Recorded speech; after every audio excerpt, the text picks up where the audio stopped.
Quelqu'un, on parle des jeunes femmes. non. Je voudrais donner la parole à quelqu'un qui souhaite s'adresser à vous. Une jeune Je femme, veux répondre. une jeune femme de confession musulmane. Elle est ici, dans le public, avec nous. Ouiam Berouma, vous avez 26 ans, bonsoir. Bonsoir. Vous êtes professeur d'anglais dans un collège à Noisy-le-Sec. Alors vous n'êtes encarté dans aucun parti. Je précise que vous avez fait partie d'une liste citoyenne au dernier régional, mais aucun parti. Je le disais, vous êtes vous aussi de confession musulmane.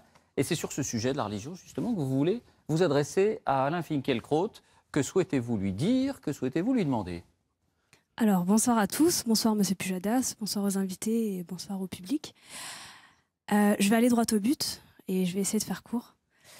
En 10 ans en France, la parole raciste s'est considérablement libérée. Elle est devenue décomplexée, elle est devenue commune et surtout, elle est largement partagée par une grande partie de la société française. Et ce racisme-là, il touche plusieurs communautés, on le sait, mais la cible visée et visible, c'est surtout les musulmans. Les musulmans subissent des attaques. Ces attaques sont verbales, elles sont physiques, mais elles sont aussi et surtout politiques. Et j'insiste sur ça, car c'est un peu le cœur du problème. Et quand je parle de politique, bien sûr, on sait que ces attaques, elles ont lieu dans la rue. Je pense notamment aux femmes voilées qui se sont faites agresser. Je pense aux mosquées qui ont été saccagées. Mais je parle aussi de politique parce qu'il y a des discriminations. Il y a une islamophobie institutionnelle et il y a des discriminations dans les institutions. Et là, je pense aux discriminations au logement, je pense aux discriminations à l'éducation, je pense aux discriminations au logement, à l'éducation, à l'emploi, etc. Ces discriminations-là, on les connaît et elles sont tellement fortes qu'aujourd'hui en France, les musulmans sont 4 fois plus discriminés que les Noirs le sont aux États-Unis.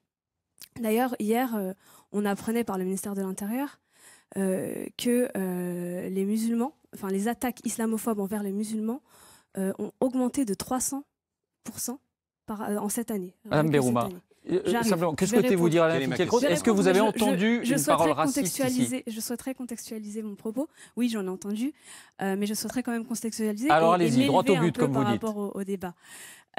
Donc, je reprends mon propos. Tout ça, alors, les attaques, elles sont tellement fortes et elles sont surtout nourries, elles sont alimentées, elles sont encouragées par plusieurs choses. Elles sont encouragées par des discours politiques, ça on le sait.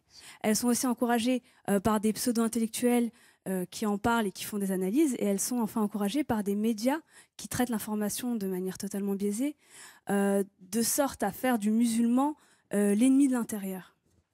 Et j'insiste sur ça, l'ennemi de l'intérieur. Alors votre question peut-être. Et le pseudo-intellectuel, c'est moi. Non, tu es un vrai intellectuel. Non, mais écoutez, j'ai compris quand même. J'ai compris. Alors, je peux vous répondre. Quel est le propos que vous avez entendu ce soir, par exemple, qui vous trouble ou que vous jugez déplacé? Je préfère terminer mon propos tout d'abord. Et ensuite, de toute façon, on aura le temps d'en parler.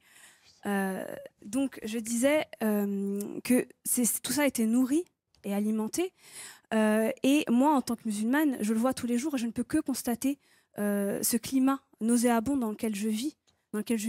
Et qui... depuis quelques années, vous le constatez? Depuis plusieurs années, oui, depuis plusieurs années, dans lequel je vis, et qui est très dangereux. Vous sentez de la méfiance, vous sentez des regards qui ont changé? Oui, alors il y a beaucoup de méfiance, et surtout, on se sent marginalisé. Il y a une partie de la population qui est marginalisée, et ça nuit très très fortement à une capacité qu'on pourrait avoir à faire société, à créer un nous inclusif. Et moi, je pense que c'est ça dont on a besoin en ce moment, les Français. C'est-à-dire qu'on a besoin de réfléchir, et c'était ça le rôle des intellectuels, et je pense qu'ils ont raté sur ce coup-là, à réfléchir à comment créer une société plus juste, une société plus égalitaire, une société beaucoup plus apaisée aussi. Et c'est ça, on en a besoin de ça. J'arrive à mon propos. Donc, c'est un dialogue, hein, donc... Oui, je sais. Oui, je voudrais pouvoir vous répondre. Et là, je m'adresse à vous, Monsieur Finkielkraut, et je trouve que sur ce point-là, vous avez fait tout le contraire. Là où votre rôle d'intellectuel, c'était d'éclairer les débats, vous avez au contraire obscurci nos pensées, nos esprits, avec tout un tas de théories vaseuses et très approximatives. Je tiens à le dire. Est-ce que vous avez un exemple? Non, mais c'est pas possible, il faut que je réponde quand même. J'aimerais terminer quand même. Je suis vaseux, je suis approximatif, Alors, je suis un pseudo-intellectuel. vous répond, on essaie de dialoguer. Vous avez énormément entendu sur presque tous les plateaux. Je n'ai que quelques minutes pour parler. J'aimerais que vous ne me coupiez pas, s'il vous plaît. Donc, Bon, c'est bien de dialoguer en même temps. Oui, tout à fait. Mais j'aimerais terminer mon propos, ensuite il me parlera et je lui répondrai s'il le faut. Donc, ces théories vaseuses, et vous avez surtout surfé sur des peurs, vous avez alimenté des amalgames que j'ai entendus, que bon nombre de mes concitoyens ont entendus. Et tout ça a encore plus alimenté ce climat-là délétère et ce climat qui est très, à mon sens, qui est très grave.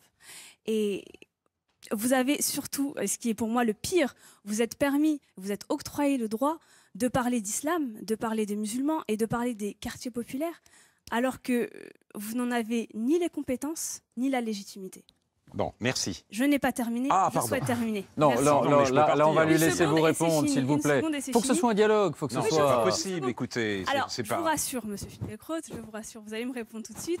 Et vous n'êtes pas le seul à jouer à ce jeu-là. J'interpelle aussi les médias qui vous font tribune et qui vous permettent de parler à vous et à d'autres personnes comme monsieur Zemmour, comme monsieur Bernard-Henri Lévy, et qui vous permettent à vous... Voilà, mais là, eux, ils ne sont pas là pour répondre. Là, il est là, oui, lui, je sais, mais je termine. Il vous répond. Allez-y, Alain Finkielkraut. Non, je termine. Allez-y. Des semeurs de haine et de discorde. C'est catastrophique. Et moi, je vous pose ma question. Du coup, je vous la pose, ma question. Allez, alors allez-y pour la question. Alors, ma question, c'est, êtes-vous conscient, et du coup, vous aussi, monsieur Pujadas... Que vous êtes un salaud, non. Non. Êtes-vous conscient... J'aurais pu le dire, mais je ne l'ai pas dit. Êtes-vous conscient de faire mal à la France? Et êtes-vous conscient à quel point vous faites mal à la France? Vous m'en avez absolument convaincu. Donc, je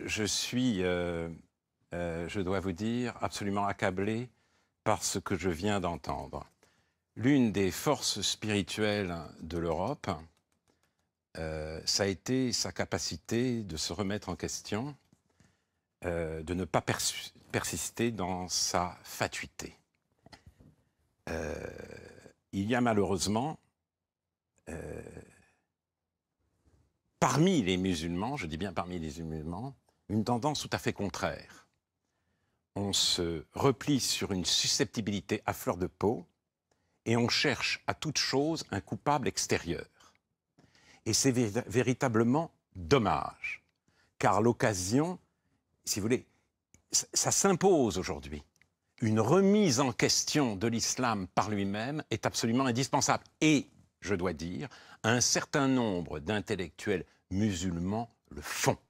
Abdenour Bidar, Boualem Sansal, Kamel Daoud, et je citerai aussi, sur la question des femmes, le poète d'origine syrienne Adonis, un livre intitulé « La violence et l'islam ». Il est vrai aujourd'hui que le problème principal de l'islam ne vient pas du mal que lui fait l'Occident, mais précisément de l'oppression que lui ferait subir l'Occident, mais de l'oppression des femmes en terre d'islam. Une oppression qui asservit les femmes et qui mutile les hommes et qui les entraîne dans un culte de la virilité absolument délirant.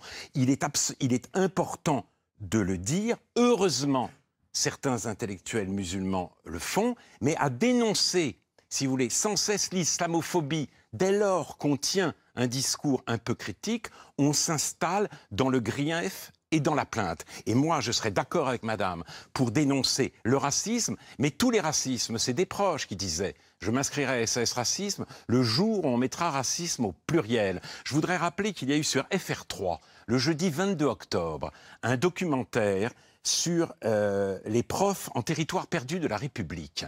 Et dans ce documentaire, Smaïn Lahacher, un sociologue algérien, parlait de l'antisémitisme dans les familles arabes. Et il disait qu'il est présent dans l'espace domestique, qu'une des réprimandes, une des insultes des parents quand ils veulent réprimander leurs enfants, c'est de les traiter de juifs.